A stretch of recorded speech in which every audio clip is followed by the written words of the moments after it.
నమస్తే అందరికీ ఎట్లున్నారు? ఇలా పొద్దున ఆఫీస్ పోయినాక అయితే చేస్తే పని చేసుకొని టిఫిన్ చేసేసి ఆఫీస్ బయట వాకింగ్ చేసి అయితే స్టార్ట్ పెట్టిన.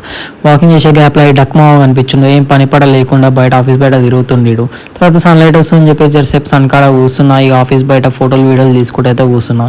మనకి ఈరోజు అయితే పర్మనెంట్ ఐడి కార్డ్ ఇచ్చేసిరు. ఐడి కార్డ్ తీసుకున్నాక సమోసా ఇంకా థమ్స్అప్ అయితే కొనుక్కున్నా. పని ఉండే థమ్స్అప్ తాగు కుదరలేక లాగౌట్ చేసేటప్పుడు థమ్స్అప్ తాగకుండా అయితే ఇంటికి వచ్చేసిన. ఇంటికి వచ్చేసరికి షాప్లో స్టాక్ వచ్చిందంటే ఆ స్టాక్ని ఎక్కడికక్కడ సెట్ చేసేసిన. బంటి అని ఇంట్లో ఫంక్షన్ అంటే నా ఇంట్లో ఫంక్షన్ అయినట్టే. అందుకే వాడు వేరే పనులలో బిజీ ఉన్నప్పుడు నేను ఇంకొన్ని పనులు కంప్లీట్ చేసేసి మళ్ళీ ఇంటికాడికి అయితే వెళ్ళిపోయినా. ఇంటికాడ లైటింగ్ గీటింగ్ ఏదో పని ఉందని వాడు చెప్పేసరికి ఇక నేను వాడు ఇద్దరం కలిసేసి లైటింగ్ పని అయితే కంప్లీట్ చేసుకున్నాం. తర్వాత నేను జస్ట్ వాడు బంటి ఆడు కలిసి మిర్చి బజ్జీలు తిందామని చెప్పేసి పోయినాం. ఆంటీ మంచి మంచి మిర్చి బజ్జీలు వేసి ఇచ్చింది. మంచిగా మిర్చి బజ్జీలు తిన్నాక మా డాడీ సామాన్లకు వాడరా, కొన్ని సామాన్లు తక్కువనే అన్నాడు. సామాన్లు తీసుకొని వచ్చే గ్యాప్లో మనకి శివ ఇంకా బబ్బులు అయితే కనిపించారు. ఇలా సామాన్లు జర ఎక్కువ ఉన్నాయి, కానీ అటు ఇటు తంటలు పడైతే అవి తీసుకొని వచ్చినాక హోమంకి ఇటుకలు కావాలంటే పోయి ఇటుకలు అయితే తీసుకొని వచ్చి ఇంటికాడ పెట్టినాం.